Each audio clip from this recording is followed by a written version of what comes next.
Lockdown से पहले गीता के घर का नजारा कुछ ऐसा था कि रोहन ऑफिस जाता था और शिविन स्कूल। जिनके घर से जाने के बाद गीता काम खत्म करके बाकी समय आराम करती थी। लेकिन लॉकडाउन के बाद ऑफिस और स्कूल घर में ही खुल गए और इससे गीता का हाल वो तो आपको देखने में ही मजा आएगा। शिविन, ओ शिविन, महाराज उठने के लिए क्या 21 तोपों की सलामी लेंगे? अरे बिस्तर से बाहर निकल, ऑनलाइन क्लास स्टार्ट होने वाली है। अरे तुम भी हद करती हो, स्पीकर की तरह चिल्लाने की क्या जरूरत है? दिख नहीं रहा मेरी कॉन्फ्रेंस चल रही है। अब कैमरा और स्पीकर ऑन कर रहा हूं, मुझे कोई शोर नहीं चाहिए। इस पर जैसे ही रोहन लैपटॉप का कैमरा और स्पीकर ऑन करता है तभी कुकर की सीटी बजती है। करा लो अब इसे चुप। लॉकडाउन नहीं हुआ, मेरी मौत का फरमान जारी हो गया। दोनों बाप बेटे ने नाक में दम किया हुआ है। ऐसा बोलकर गीता वहां से शिविन के कमरे में पहुंच जाती है, जहां शिविन अभी भी सो रहा होता है। ओ आलसी, अब अगर 5 मिनट में नहीं उठाना तो आज तेरा गेम और यूट्यूब कैंसिल। माँ की बात सुनकर शिविन बिना 1 मिनट गंवाए उठ खड़ा होता है। उठ गया, अभी नहाकर भी आता हूँ। ये नाटक कहीं और, मुंह पर गीला कपड़ा मार और पढ़ने बैठ। शिविन की ऑनलाइन क्लास स्टार्ट हो जाती है, जिस पर गीता उसे वहां बिठाकर रसोई में चली जाती है। थोड़ी देर में उसे कमरे से कुछ आवाज सुनाई देती है, जिसे सुनकर वो कमरे में वापस आती है। हाय राम, तुझे क्लास अटेंड करने के लिए बोला था, कैमरा ऑफ करके बिस्तर पर नाचने के लिए नहीं बोला था। मम्मी मुझे कुछ समझ नहीं आ रहा, आप बाद में पढ़ा देना ना, वैसे भी अटेंडेंस तो लगी गई है। हाँ हाँ बेटा, जरूर बन जा। तू अभी से हम सबका बाप बन जा। अरे नहीं मतलब कहाँ से लाते हो इतना दिमाग, और पढ़ाई करते हुए ये चला कहाँ जाता है? नाइस क्वेश्चन, दिमाग से पूछकर बता दूंगा। शिविन की बातों से परेशान होकर गीता उसे मारने के लिए जैसे ही आगे बढ़ती है तभी वो कमरे से बाहर भाग जाता है। अब शिविन आगे आगे और गीता हाथ में चप्पल पकड़े उसके पीछे पीछे पूरे घर में दोनों घूम रहे होते हैं। इसी बीच वो रोहन के पास पहुंच जाता है और शिविन को मारने वाली चप्पल रोहन के लैपटॉप पर जाकर गिरती है। ओए माँ! मम्मी, अब पापा को चप्पल मार रही हो? वो आज तक के रिपोर्टर, चुपचाप जाकर क्लास अटेंड कर ले, नहीं तो अगली तेरे पीछे लगेगी।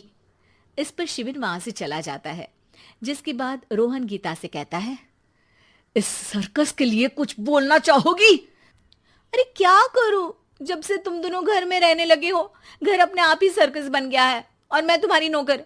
कभी बेटी को संभालो तो कभी बाप के नखरे उठाओ।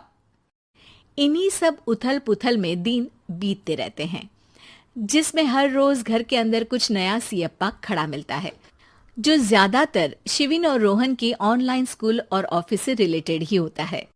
एक सुबह, शिविन चल उठ, आज की क्लास जल्दी है। कैमरा ऑफ करके आप अटेंड कर लो। अरे ऐसे छित्तर पड़ेंगे, दादी नानी सब एक साथ याद आ जाएंगी। गीता की लाख मशक्कतों के बाद क्लास तो खत्म हो जाती है, लेकिन उसके बाद शिविन फोन इस्तेमाल करते हुए इंस्टाग्राम रील बनाने लगता है। रसोड़े में कौन था? तुम थी, मैं थी, कौन था? कौन था? हाँ, मैं गरीब हूँ। अरे ओ गरीब के बेटे, आजा, मैं बनाती हूँ तुझे गरीब। मैं बताती हूँ रसोड़े में कौन था। पढ़ाई करने बोलो तो इनकी माँ मर जाती है, और ये पागलपंतियां जितनी मर्जी करा लो। गीता शिविन को डांट रही होती है, तभी रोहन बीच में बोल पड़ता है। अरे बच्चा ही तो है, इतना गुस्सा क्यों कर रही हो? बेटे का साथ देने की इसी एक कोशिश में अब शिविन के साथ साथ रोहन भी गीता के गुस्से की सूली पर चढ़ जाता है। अगर बेटे पर इतना ही प्यार आ रहा है तो इसे क्लास अटेंड क्यों नहीं कराते, इसका होमवर्क क्यों नहीं कराते? उस समय तो बहुत जल्दी मीटिंग आ जाती है, वो काम मैं करूं और यहाँ इस बेफिजुली की चीज में तरफदारी करके बन जाओ महान।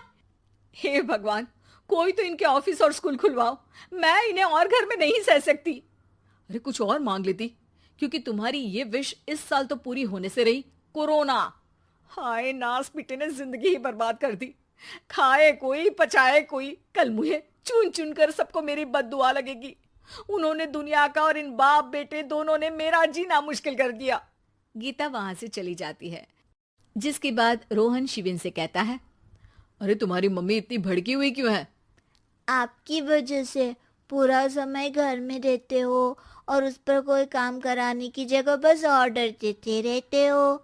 अच्छा बेटे, सारा इल्जाम मुझ पर? पूरा दिन तो वो तुम पर ही चिल्लाती है। हाँ, मतलब दोनों का 50-50 है, कुछ करना पड़ेगा। वो कहते ना, make the best out of worst. I have an idea. वैसे तुम्हारी माँ सही कहती है, बहुत जुबान चलाने लगे हो, कम बोला करो।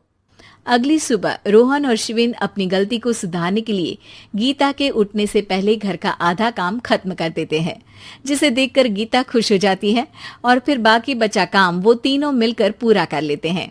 जिसके बाद अब वो सब मिल बांट कर हर काम में एक दूसरे की मदद करते हुए लॉकडाउन का मजा लेने लगते हैं।